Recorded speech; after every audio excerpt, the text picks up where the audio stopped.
Resource-based learning session 5. We were looking at getting ready for the January workshops, equipment and planning. The objectives included lists of likely equipment you might want to use in January, devising screen layouts again, second go at that, completing your statement of intent, planning format, the style which you're going to present your planning documentation in the final hand-in, and looking at milestone dates so we can agree progress review dates. Just thought I'd link back to the first of these sessions and see what kind of distance we've travelled. We've looked at some educational theory and the way it informs the educational process. We've looked at planning methods for resource-based learning, screen-based design and so forth. Hopefully you've gained confidence in your IT skills. If not, then the workshops are definitely meant to support you. And this area is what I call assessment cues. It's an idea I've borrowed from Phil Race. Some research was done on university graduates, and they found the ones that were looking for clues as to the assessment and what was the desired performance often did a grade or 2 grades better than those who weren't. So I'm just quite anxious to make sure you know exactly what we need for the assessment process. Taking each of those in turn, theory, we've looked at Blum and his cognitive objectives. We've looked at Gagnier's 9-event model, a really detailed look at the process of what goes on in a lesson. It's that unconscious competence thing again. Most of us just do these things, three or four stages in one go, without thinking or reflecting on it too much. One of the aims of this module is to get you to reflect on the detail of the teaching and learning process. And possibly Gagnier's 9-event model will help you plan the stages in that process with students. Topic analysis models can be useful for structuring content. They're on page 94 of the reading pack. Any learning styles inventory you've already done with your students could be tied to educational theory and made use of. That's kind of the theoretical input at this stage. The planning, we've looked at identifying what material you've already got, text, principles, procedures, photographs, whatever. You need to start organising that material into slide-sized chunks, bits of chunks of learning, after which a student might do a self-assessment question. Have you got your flow or sequence sorted through the material? Often material can have several different sequences that are equally valid. Those in the vocational setting, there may be sequences imposed by the logic of the practical work that you're demonstrating. And have you actually tried designing some screens? Just take a screen template tonight and scribble some stuff on. And finally, the most important thing right now is for you to decide some key dates by which you're going to have certain things completed, because that informs my progress review process. I need you to decide that. On the IT skills front, I know some people are quite low in confidence with IT. So the questions you need to ask yourselves are, can you drive PowerPoint to the extent that you can make a screen-based learning package? Switching off slide advance, putting buttons and attaching actions, and adding images and changing backgrounds. If not, then the workshop sessions will certainly be supporting you.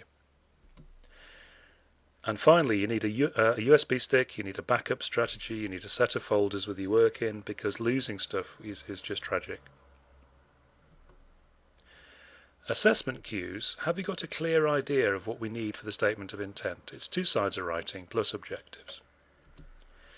Have you got a substantial draft of the statement of intent, bearing in mind it's due in 2 days? Have you an idea of how to evaluate the package once complete? This is looking much further ahead. The main extra piece of writing is the evaluation of your package. So a framework for evaluating the effectiveness of your resource-based learning package would be helpful. So this leads us into activity 1. Can you fill in the equipment form for January's workshops so I can book kit from AVA? Just spent, on the evening we spent 10 minutes doing that.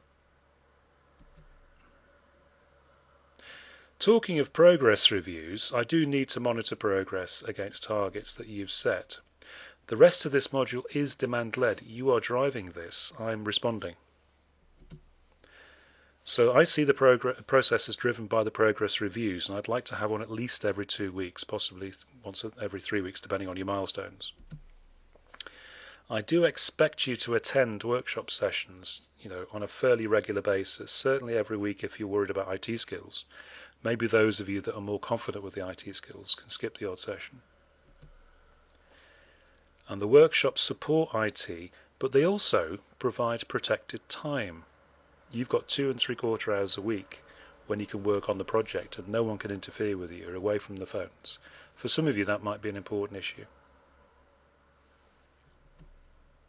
So that leads us on to the second activity. I'd like you to plan your progress review dates. These dates should ideally fall just after a milestone.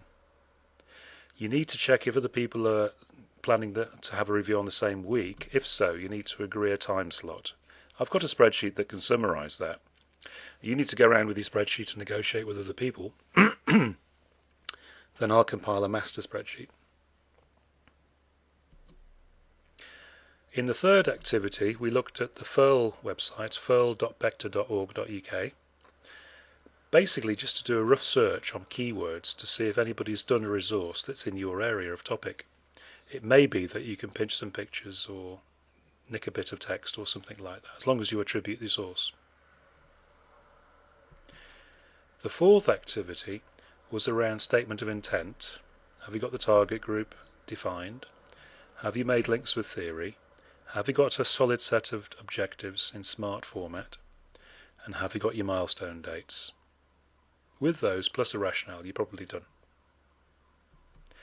And then finally, looking forward to what you should bring back in January, the more detailed planning, and I mean detailed planning down to screen level, you can do before now in January, the less stress you'll have in January.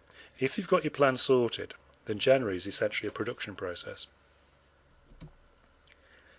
And if you pop onto the RBL wiki now and again, I'll be putting in web links, and so can you if you register. If you register, you can also set a notification on the front page, so anything important I'll pop on the front page and you'll get an automatically generated email. So stay in touch and look forward to seeing you all again in January. Well, that's the end of my 5 sessions, and I shall now switch this screen cam off.